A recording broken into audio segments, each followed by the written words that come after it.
Oh dear God. It's Christ. Okay, I really hate when that happens. Hey, Xion, real quick. If you're new, welcome to the channel. Please subscribe. It'll mean a lot. Trust, it will mean a lot. But if you're not new here, why haven't you done that yet? What's wrong with you? Anyways, you want to bend into the conversation of music.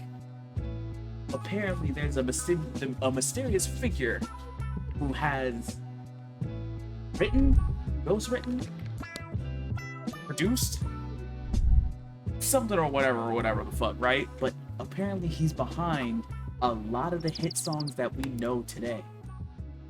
I want to know who that person is. If you've heard songs like Blinding Lights by the Weeknd, Yes. Blank Space by Taylor Swift, or Yes. Dark Horse by Katy Perry, Yes. then you have heard the work of Max Martin. Max Martin is a producer and Max Martin. That sounds familiar. Max Martin. That does sound familiar. I'm not gonna lie to you. songwriter behind 25 Billboard Hot 100 #1 songs, many of which he has written or produced. But since Max Martin isn't on social media and doesn't do too many interviews, he's fairly mysterious and relatively unknown by your average music listener. So this had me wondering, who is Max Martin? Why is he so mysterious? And what are his secrets to making these hit songs? Well, today we are going to be looking into the mysterious man behind 25 #1 songs. 25. The title says 91. Matty, what the fuck? Carl Martin Sandburg was born in 1971. Surprisingly enough, neither of his parents were musicians. Instead, his dad was a policeman and his mom was a teacher. He quickly fell in love with music, listening to his parents' music collection that consisted of artists like Elton John, Queen, the Beatles, Mozart, and more. His older brother was also very into glam rock, which gave him the short-lived dream of becoming a rock star. He said that at the time he listened to nothing but Kiss, and because of this music, he sang in multiple bands. In Sweden, they actually have a state-sponsored music education program, with about 30% of these students going to publicly funded music programs, so Max took advantage of this by taking free private French horn lessons. He continued to learn other instruments like the drums, the keyboard, and more. Eventually, he joined a band called It's Alive, with the stage name Martin White. But despite That's a his love for fire-ass metal, name he for a also had band. passion for pop music. He even said, "I couldn't admit to my friends that I liked it." Eventually, though, after being in his band for a while, he met the DJ Dennis Pop in 1994. Han sa att han behövde någon som kunde spela lite ackord och sådär. Vilket han hade fått. It's the foreign motherfuckers. It's always the foreign motherfuckers that makes the hits, bruh. It's always the foreign motherfuckers that's always behind the hits, bruh. It's always, oh my fucking god. It never fails to exist. It never fails to, like, wow, holy shit. För sig att jag kunde. Och så började vi då, vilket var en helt sjuk grej faktiskt. Det förändrade ju allting för mig. Alltså inte bara att han ens såg mig och tog upp mig in i sin värld. Det förändrade hela mitt liv. Jag hade ju aldrig suttit här och pratat med dig idag. Om inte vore för honom. Dennis was an already successful music producer who had just recently founded Sharon Studios, which was a recording studio that would become a go-to for many popular musicians. Max's band would be signed by Sharon's record label, but Dennis really took a liking to Max. The two began working closely together, with Dennis acting as a mentor to Max. Dennis made sure to capitalize on Max's ability to write and produce songs, giving him a good understanding of the music studio rather than the stage. Dennis also suggested the stage name Max Martin instead of Martin White. Dennis Pop and Max Martin became an inseparable producer and songwriter duo. Okay. Well, my name is Dennis Pop. This here is Max Martin, and we're one of the producer crews behind Ace of Base. The first group that the duo worked a lot with was the Backstreet Boys. Max wrote multiple songs for them, including the song I Want It That Way. The songs he wrote for Wait, what the fuck? Wait. I Want It That Way and Everybody? them really helped put the band on the map. Max and Dennis were responsible for the whole birth of Backstreet Boys, our sound, I think even kind of helping us find ourselves within our image, within whatever encompassed the Backstreet Boys was Max and Dennis. At the time, the Backstreet Boys were signed to Jive Records, the same record company that in 1997 had just recently signed a girl named Britney Spears. They were looking for a songwriter Hi, Brittany. writer to help her out, so they immediately thought to recruit Max Martin. Max had already written a song that he was holding on No to. way, He no first way, tried giving it to no way. TLC and the Backstreet Boys, but after they rejected it, he thought that Britney would be perfect. What And that song is it? was What song? Baby One More Time. What? What?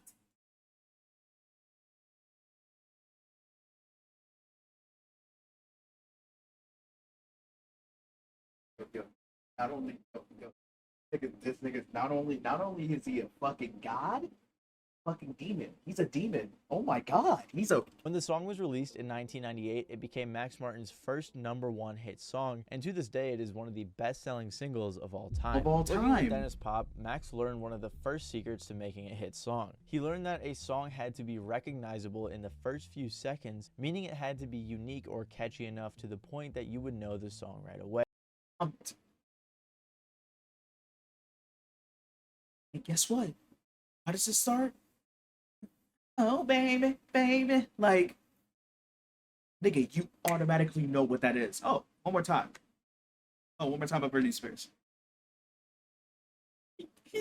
He's got the blueprint. No, we had this philosophy of, because he came from the DJ world to, you know, and to keep people on the floor when you changed the song, you had to, it couldn't be like, you know, what's this? It had to be something, he liked playing songs where they knew exactly what it was. Just from the very start. This is evident in Baby One More Time and plenty of his other hit songs. Right before Max released this song with Britney Spears, his mentor and friend Dennis Pop passed away of stomach cancer at the age of 35. Because of this, Max took over the musical aspect of Sharon. Yo, dog, this is like, Jesus Christ, how many niggas are gonna die in these videos that I'm watching? Like, fuck, dude. Like, as Tom Toloma took over the business aspect. After only a couple years though, Sharon was closed because Max wanted to experiment with other types of music without being shackled to the Sharon name. Max continued working with Britney Spears for a while, writing many of the songs on her next 2 albums. In 2000, he landed his second #1 song with NSYNC's song It's Gonna Be Me. During this time, he opened his own production company called Maratone in 2001 with Tom Toloma. Max was in high demand because of his work with Britney Spears, and because of this, he started working with tons of different artists. He was so successful by 2001 that he had people like Simon Cowell saying, if you've got Max Martin as your writer, you have a better chance of having a worldwide hit than with anyone else. In 2004, Max began working with Dr. Luke, likely teaching him a thing or two as they would eventually become frequent collaborators, and they both helped create Kelly Clarkson's album Breakaway. One of the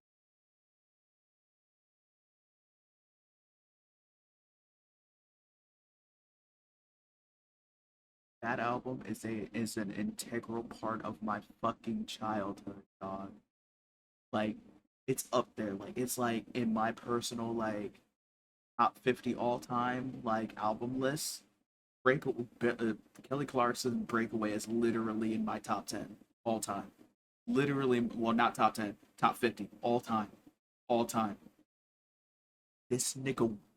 The songs they worked on was Since You've Been Gone, which surprisingly didn't go #1. It was while working with her that he experimented with more rock sounds within his pop music. He also aided in the creation of some of the songs on Pink's album I'm Not Dead in 2006. In 2008 is when Max Martin would really hit his stride. Max began working with Katy Perry and helped her create the song I Kissed a Girl, which would become his third #1 hit song. This song was also fairly controversial at the time, and it helped kick off his huge streak of success. I was watching the news, like clips from the States, where, you know, the news reporter was out in the streets like, oh, would you let your, you know, kids listen to this thing, you know, kissing girls, a girl kissing a, and I was like, oh my God, this is gonna be huge. This is amazing. I mean, yeah, like asking the parents about these things is like great. That same year, he scored his 4th #1 hit with the song So What by Pink. He continued getting #1s with songs like My Life Would Suck Without You by Kelly Clarkson, 3 by Britney Spears, California Girls and Teenage Dream by Katy Perry, Razor Glass by Pink, Hold It Against Me by Britney Spears, E.T. and Last Friday. Last Friday Night, this nigga is on a roll.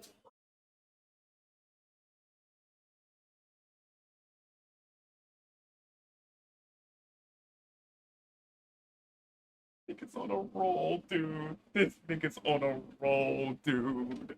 I can't take this, dog. I can't take this. I really can't. Cause it's like,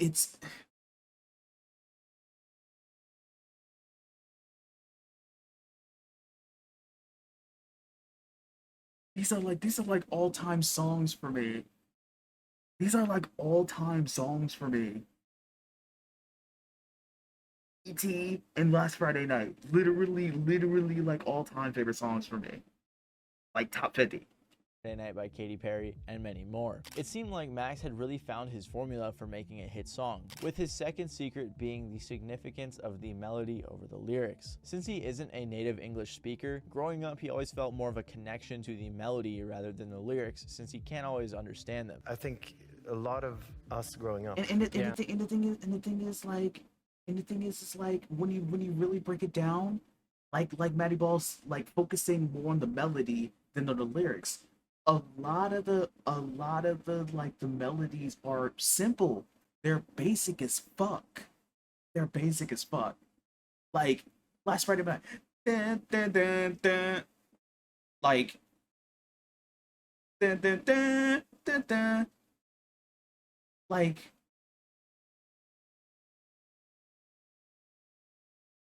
dude, dun, dun, dun, dun, dun. I how wait how do you do wait how do you do that? Not knowing the language, we gravitated towards. And the thing is the most basic like melody, like fucking flashing lights, dude. Flashing lights is literally the most basic. It's almost like a stadium chant. It's almost like a stadium chant. Da, da, da, da, da, da. Da, da, da, da, da, da, da, da, da. Dude, wait, no, wait, that's actually kind of freaking me out a bit.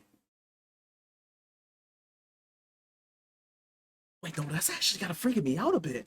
Those things that sounded cool, you know. Yeah. Something to that. The way we listen to a lot of Swedes, I think, or actually outside English speaking countries, listen to the sound and you make up what it's about. I believe that the sound of a melody is crucial. I think a great melody can be ruined by a bad sounding lyric. Max and many others attribute this approach to his success, as the melody and the way in which the artist sings it is much more important than the actual lyrical value. For example, with the song I Kissed a Girl, Max said he didn't even understand why the song was so controversial. For me, coming from here, that's like, yeah, you know, it doesn't matter. Right, I guess. right. But it turned into this whole thing in churches and, you know. Because America, Mr. Max Martin, because it's America. I wish it was as simple as, well, yeah, girls kiss girls, yeah. I wish it was that simple. I really wish it was that simple, Mr. Max Martin. I really wish it was. Really. They went bananas. It was brilliant. Brilliant. So it seems like Max being from a foreign country and not being a native English speaker has helped him achieve a different perspective on music than many of us may have, and doing so allows him to create some hits. But even after all of the hit songs from 2008 to 2011, Max was not done. He continued putting out #1s consistently with songs like Part of Me by What? Part of Me, One More Night. We are never, ever, ever getting back together. We...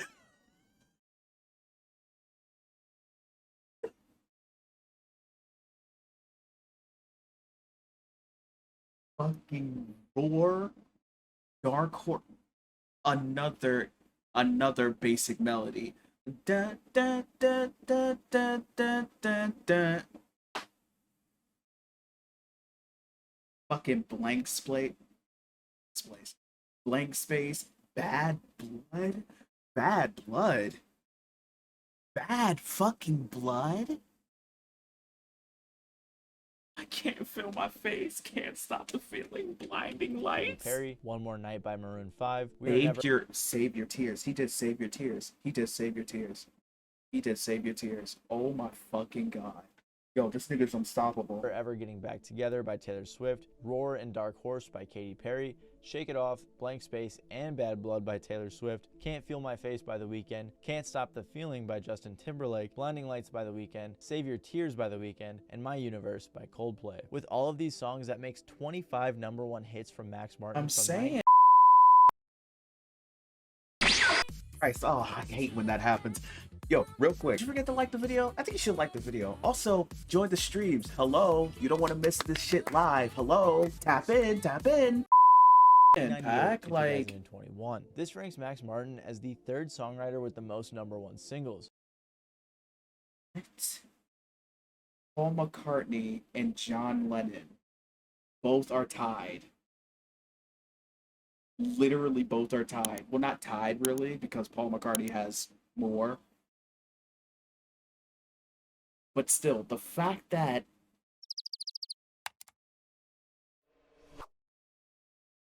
a nigga from Sweden,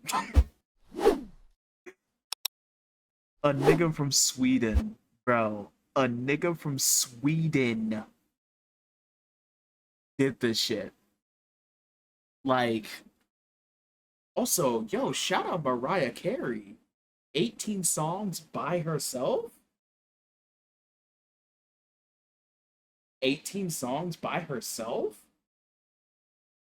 Do not count her out. Do not count her out whatsoever. Wait, I'm actually kind of shocked that Michael Jackson isn't up there. Right below Paul McCartney and John Lennon. He's also received 11 Songwriter of the Year awards as well. But there's something about all of the songs I just listed that helped them become big hits. And that is Max Martin's 3rd secret to writing a hit, which is simplicity. We'll go and like try and hash out the lyrics, but his melodies are so incredible and so sophisticated but simple. I think that Max's secret is probably something along the lines of the simplest, most effective thing is always the best. I think what he's great at is stop, take a deep breath, simplify. Max Martin often emphasizes how important it is to keep the song simple if you want to have a pop hit. He strives to make a song that everyone can enjoy, and he does just that. I think that's my job or our job when we work with these people. Why does Taylor always have that one face that she does? Like, if you dead ass look up Taylor Swift, like, the most common picture that you'll see of her is the face.